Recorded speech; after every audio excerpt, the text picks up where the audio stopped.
In this lecture, we studied about geographical factors affecting population distributions. So there are so many factors which affected to the population distributions. Main two factors such as physical factors and human factors. लोकसंख्येच्या वितरणावर परिणाम करणारे दोन महत्त्वाचे घटक असतात. त्यातला पहिला महत्त्वाचा घटक आहे तो म्हणजे प्राकृतिक घटक आणि दुसरा म्हणजे मानवी घटक. Let's see first the physical factors. In the physical factors, first one is that relief on landforms.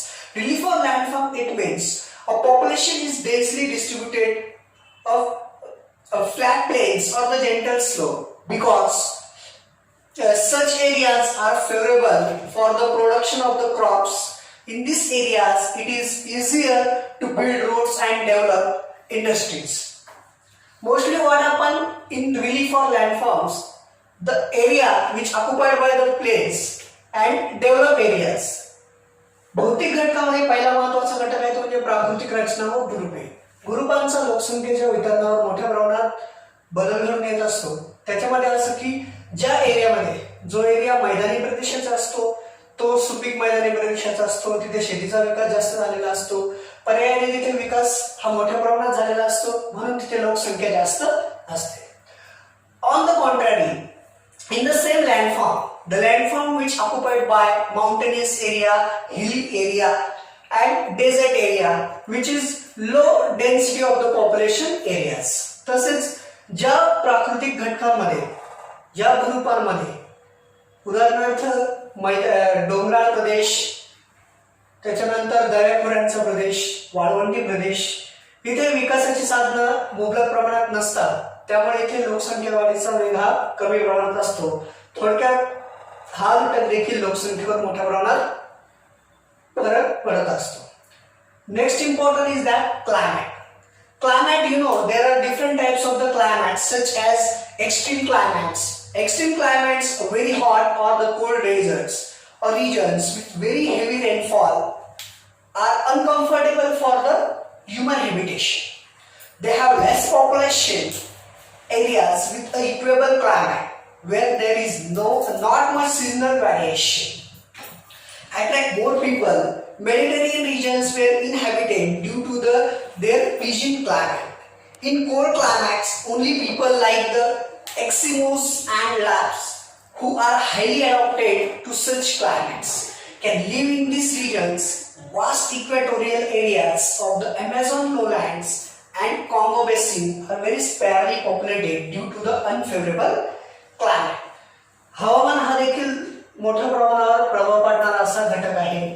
हवामानामध्ये काही प्रदेश असा असतो की खूप पावसाचा असतो, जिथे लोकांना राहण्यासाठी असुविधा निर्माण होतात, अशा ठिकाणी लोकसंख्या कमी असते. उलट काही प्रदेश असा असतो जिथे की थंड हवामान असतं, काही ठिकाणचा प्रदेश असा असतो जिथे एक मध्यम स्वरूपाचं तापमान असतं, मध्यम स्वरूपाचं हवामान असतं, पाऊस मध्यम स्वरूपाचा पडत असतो. तिथे लोकांना जगण्यासाठी सर्वसाधारणपणे सुव्यवस्थित अशा प्रकारचं जगणं जगता येतं, कम्फर्टेबल लाईफ त्यांना जगता येते, म्हणून अशा प्रदेशाचा देखील मोठ्या प्रमाणात प्रभाव पडत असतो. Next one is that availability of water. According to the water on this beautiful planet Earth, the sources of the water, it is not equal distributed to the earth. Some area which accumulated by the water scarcity areas, therefore in that area population is low, while some areas where the availability of the waters is much of, that's why the population density automatically arises there. दुसरा महत्त्वाचा घटक आहे प्राकृतिक घटकांपैकी भौतिक घटकांपैकी पाण्याची उपलब्धता. ज्या ठिकाणी मुबलक पाणी असतं, थोडक्यात नद्यांचा जो काही प्रदेश असतो, भारतामध्ये जसं गंगेचं मैदान आहे, जगामध्ये नाईल नदीची जी खोरे आहे, त्याच्यामध्ये जिथे जिथे पाण्याची उपलब्धता जास्त असते तिथे लोकसंख्या जास्त प्रमाणात असते. या उलट जिथे जिथे पाण्याची उपलब्धता कमी असते तिथे लोकसंख्या कमी प्रमाणात असते. Next important factors is soils. According to the soil, fertilized soil are important for agriculture and allied activities. Therefore, areas which have fertile loamy soil have more people living on them, as this can support intensive agriculture. The floodplains of the river Mississippi, the Ganga, the Irrawaddy, the Yangtze are example of areas having high densities of population. Similarly, areas having regular or black soils are also densely populated. What happens mostly according to the soil? Some agriculture's activities mostly depending on the quality or the types of the soils. So this factor is also affected to the population distributions. भौतिक घटकांमध्ये पुढचा महत्त्वाचा घटक आहे तो म्हणजे माती. माती याचा अर्थ की जिथे जिथे सुपीक माती असते, सुपीक जमीन असते, जी माती किंवा जी जमीन शेतीसाठी चांगल्या प्रकारे उपलब्ध असते, तिथे शेती ही सुपीक प्रमाणात होत असते. वेगवेगळ्या नद्यांचा आजूबाजूचा जो काही प्रदेश असतो तिथे शेती जी सुपीक प्रमाणात असते, तिथं लोकसंख्या मोठ्या प्रमाणावर वाढते. यावर काही ठिकाणी माती ही रेताळ असते, खडकाळ जमीन असते, तिथे कुठल्याच प्रकारे शेतीतील पिके होत नाही. अशा ठिकाणामध्ये लोकसंख्या ही ऑटोमॅटिक कमी आढळते. Next important fact is that human factors. According to the human factors, there are some factors such as agriculture, mining, transportation, urbanization, political factors are affected also population distributions. लोकसंख्येच्या वितरणावर परिणाम करणाऱ्या दुसऱ्या घटकांमध्ये महत्त्वाचा घटक आहे तो म्हणजे मानवी घटक. मानवी घटकांमध्ये शेती, खाणकाम, वाहतूक, शहरीकरण, राजकीय घटक इत्यादी घटकांचा मोठ्या प्रमाणात प्रभाव हा पडत असतो. Let's see the first agriculture. According to the agriculture, increase in agricultural production due to use of fertilizers and irrigation make it possible to support more population. Type of agriculture, crop growth, method of cultivation and specialization of particular crops are other characteristics of agriculture that affect the distributions of populations. शेती हा देखील एक महत्त्वाचा घटक आहे. शेतीमध्ये सर्वसाधारणपणे काही जी शेती असते ती पावसाच्या पाण्यावरती आधारित असते. म्हणजे आपण बघतो की शेतीमध्ये खरीप शेती, रब्बी शेती, हंगामी शेती अशा वेगवेगळ्या प्रकारे शेतीचे प्रकार आपण अभ्यासलेले आहेत. ज्या ठिकाणी सुपीक जमीन असते तिथे शेती मोठ्या प्रमाणावर असते. थोडक्यात ज्या प्रदेशातील शेती ही विकसित झालेली असते तिथे लोकसंख्या जास्त प्रमाणात आढळते, मोठ्या प्रमाणावर आढळते. यावर जिथे शेतीचा विकास झालेला नाही, जिथे रेताळ खडकाळ अशी जमीन असते तिथे शेती चांगल्या प्रकारात, जिथे शेती चांगल्या प्रकारात पिकत नाही तिथे लोकसंख्या ही कमी प्रमाणात आढळते. Next important is that mining. According to the mining, areas with good quality of mineral deposits attract industries.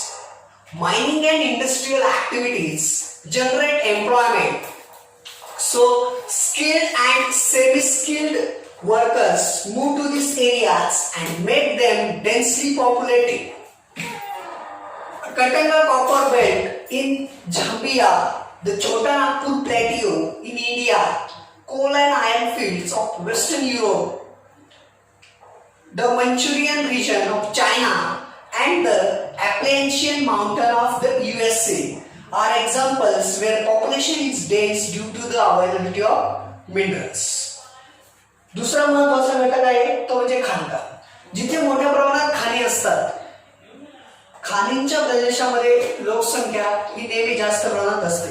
खाणकाम हा असा व्यवसाय आहे जो इतर उद्योग व्यवसाय वाढण्यास मदत करत असतो. त्याच्यामध्ये मोठ्या प्रमाणात रोजगार निर्मिती होत असते आणि अशा प्रदेशामध्ये जिथे मोठ्या प्रमाणात रोजगार निर्मिती होत असते तिथे लोकांचं मोठ्या प्रमाणात स्थलांतर होत असतं. तिथे लोकांचे व्यवसाय मोठ्या प्रमाणात चालू असतात. उद्योगधंदे, रोजगार इत्यादी घटकांची मोठ्या प्रमाणात उपलब्धता होते आणि याचा परिणाम नक्कीच लोकसंख्येवरती होत असतो.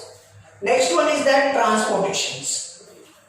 According to the transportations, the transports which accumulated by easy to across the transport which accumulated by easy to wander here and there with different types of the purpose such as transportations for business, transportations for education and so many different types of the purpose occupied by the transportations.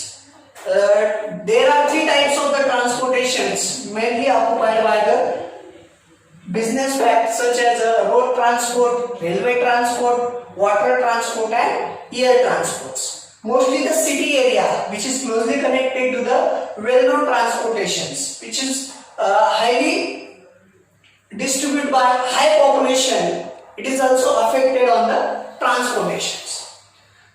मानवी घटकाचा दुसरा महत्त्वाचा घटक आहे तो म्हणजे transportation म्हणजे वाहतूक.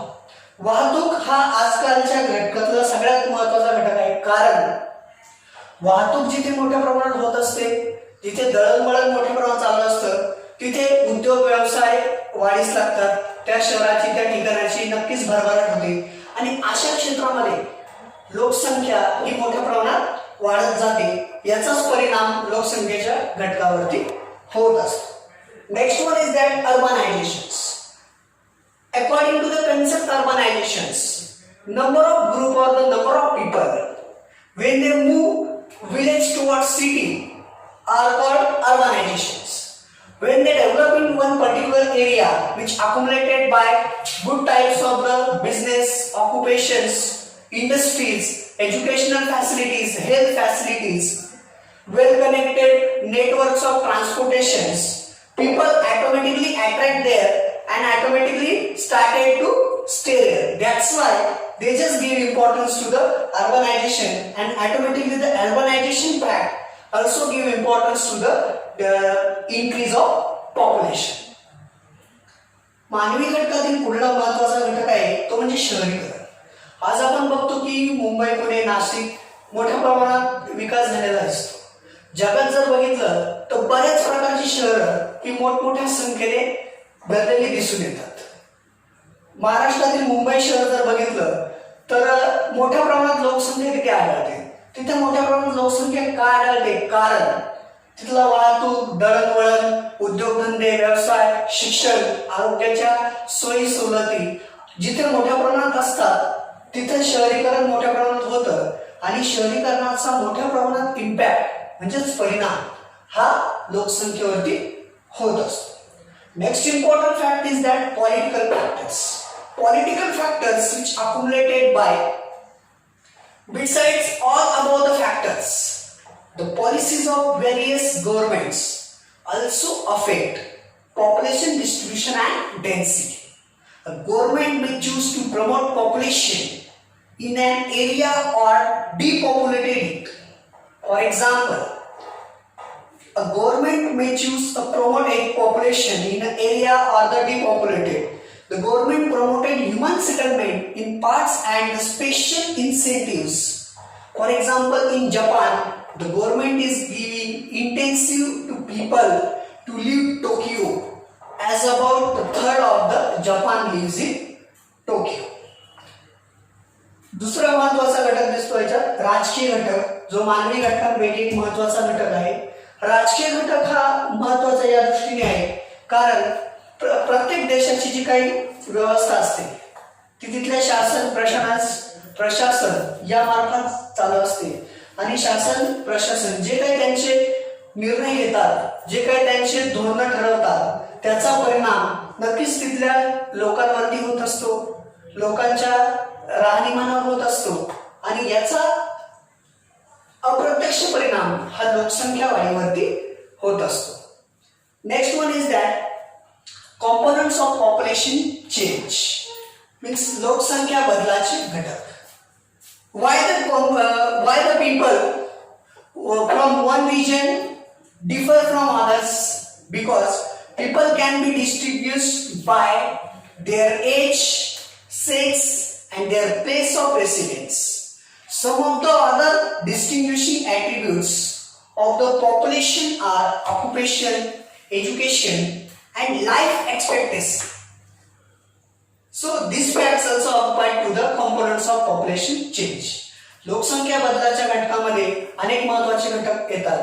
त्याच्यातला पहिला महत्त्वाचा घटक आहे वय, त्याच्यानंतर लिंग आणि तेथील लोकांचे राहण्याचे ठिकाण. या सगळ्यांचा परिणाम लोकसंख्येच्या बदलावरती होत असतो कारण प्रत्येक क्षेत्रामध्ये बघितलं किंवा प्रत्येक विभागामध्ये बघितलं तर सारख्याच वयाची लोक दिसत नाही. 0 ते त्या पुढील लोकसंख्या 100च्या दरम्यानची जी काही वयोगट असतात ते वेगवेगळ्या प्रकारात त्यांची विभागणी केलेली असते.